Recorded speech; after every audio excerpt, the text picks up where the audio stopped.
Welcome to the Indie PPC podcast. I am your host, Joey Bidner, and in today's episode, we are going to talk about getting fired. I want to share some stories of times that I got fired from managing a client's account. I think it's important to talk about this for a few reasons, primarily just because our environment of paid media, especially on social media, is so filled with just constant success, constant up and up, constant knowing everything. And I, to be honest, just kind of want to share about situations where I made mistakes. I think it's important to share these to just kind of relate on the human level that even the most professional ads managers make mistakes. And this is kind of speaking to all of those feeling that level of imposter syndrome. So it's just to kind of, come down to earth a little bit that none of us are messiahs of the Google Ads space.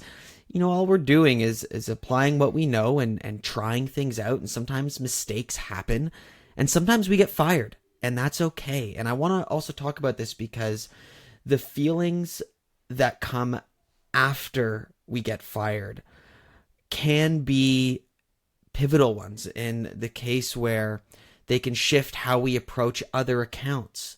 They can shift just how we feel about our current position in the space as ads managers. So I kind of just want to share my experience about, I'm going to share specific situations of when I got fired, but then also how I felt afterwards and how I currently feel afterwards when I get fired and how I deal with that situation to move forward and still better myself from the perspective of learning as an ad manager. So I guess I want to start with a client that I had managed a couple years ago, and this was a really big client. Like, they had upwards of 1,100 stores nationwide. They were a very big retailer. Okay, now I was managing them through another agency. We call this white labeling, right? Where another agency brings you in to manage the account. Now, usually white labeling can go a couple ways. And maybe one day I'll do an episode on this because it's a territory that requires a little bit of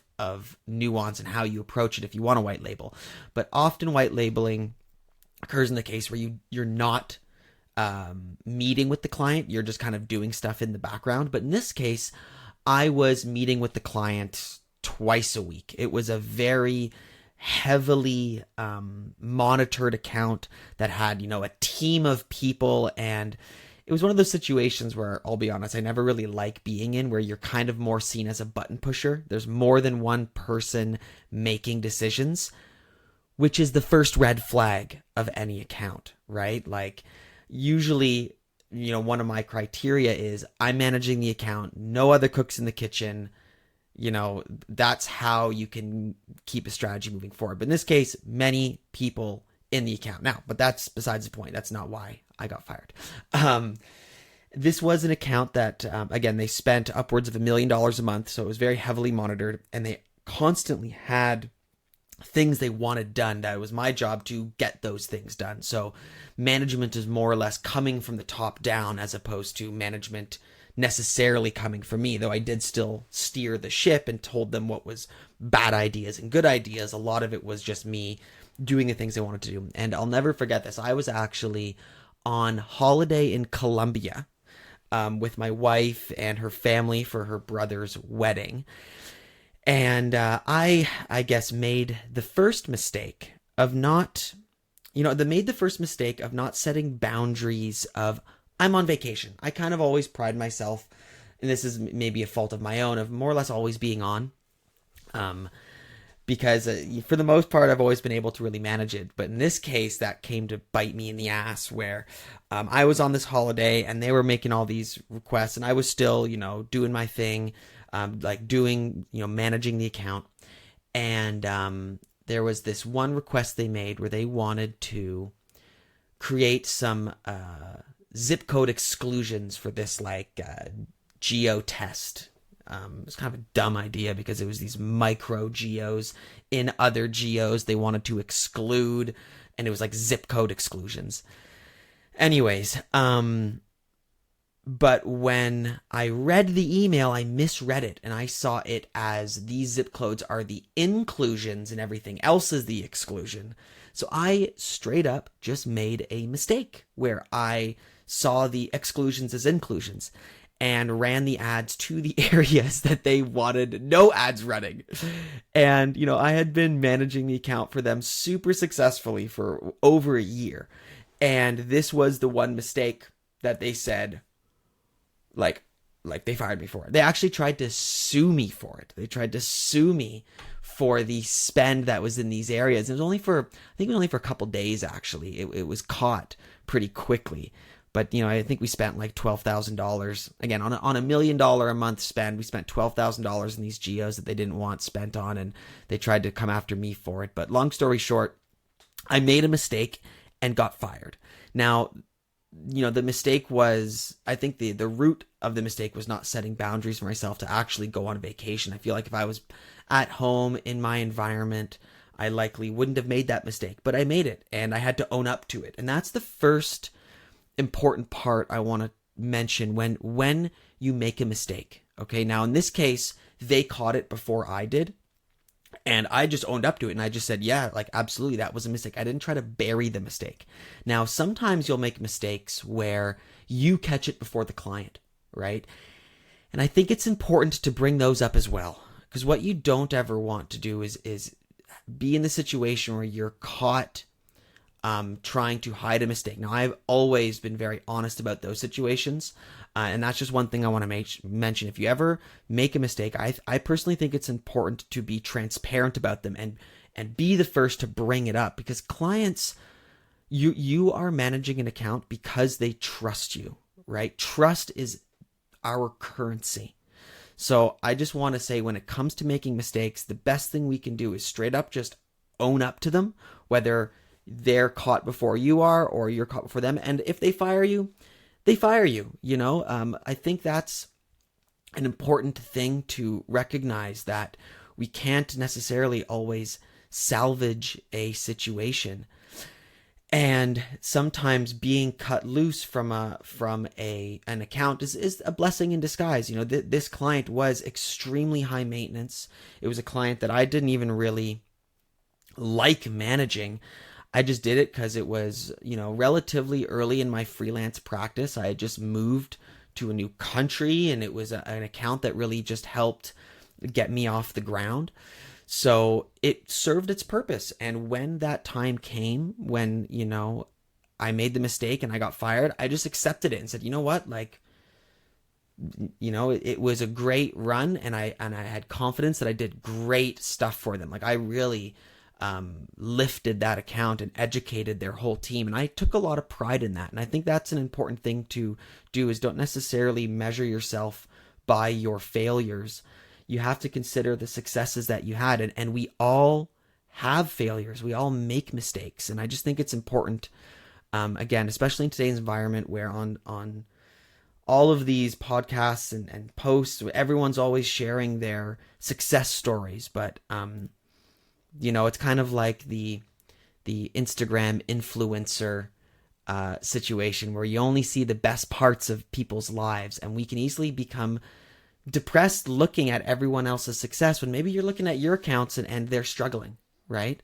And I think it's important as ads managers to recognize that, poor performance or mistakes, whatever, it's kind of part of the journey, and it's about how we deal with that and still hold confidence in our ability, if you have that ability, to move forward, right? To move forward. So I want to share another situation that has happened a few times now. And to be honest, it has changed the criteria of clients that I take on.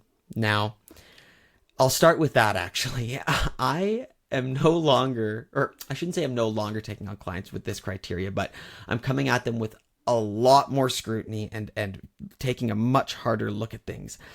But I've become, I'm starting to realize that sometimes coming in to manage an account for a client that is like an owner of the business, who have personally manage their own account for years. These can be really problematic clients. And I'm going to share a story of when I got fired by one. But this is also a story about times I've had to fire other clients for the same reason. I'm going to do an episode on times that I had to fire clients another day. But this issue of managing accounts from business owners who have been managing their own account for a long time has just been problematic for me for a number of reasons. And the first is the old classic saying is old habits die hard. And when you're coming in to manage someone's account who's been managing it for a long time, they have hard-coded habits of how they measure performance, how they read data, and even when we come in and say that, their methods of management might be antiquated, which in most cases it is, it's much harder to explain how the way they read and interpret their data is antiquated. And this is usually the first pain point that I meet with clients like this is, and you notice it when things go wrong. Now, usually, when I take on a client like this, I come in, I change the account, performance usually goes way up, things are good. But then there's always those times of years when things aren't good. Accounts are not just always on the up and up. And what the client does in that situation for those accounts where the owner has been managing it themselves for so long, this is where the habits come to the surface, right?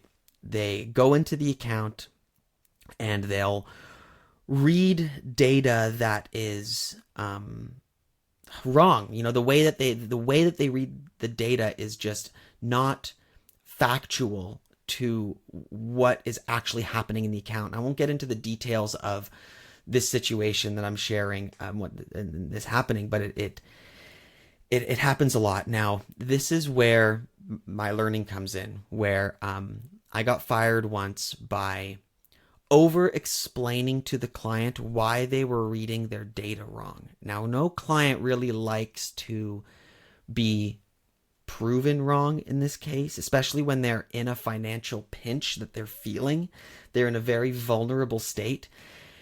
And I didn't follow my own advice, or I guess this advice came later, where I reacted a bit too quickly to their emails of all these screenshots and all this misinterpreted data, and I would reply with videos and stuff like that explaining, no, you're looking at this wrong, this is the real story. And even though I would really gently approach it, in their eyes, I was coming across as defensive. I was coming across as just trying to prove them wrong.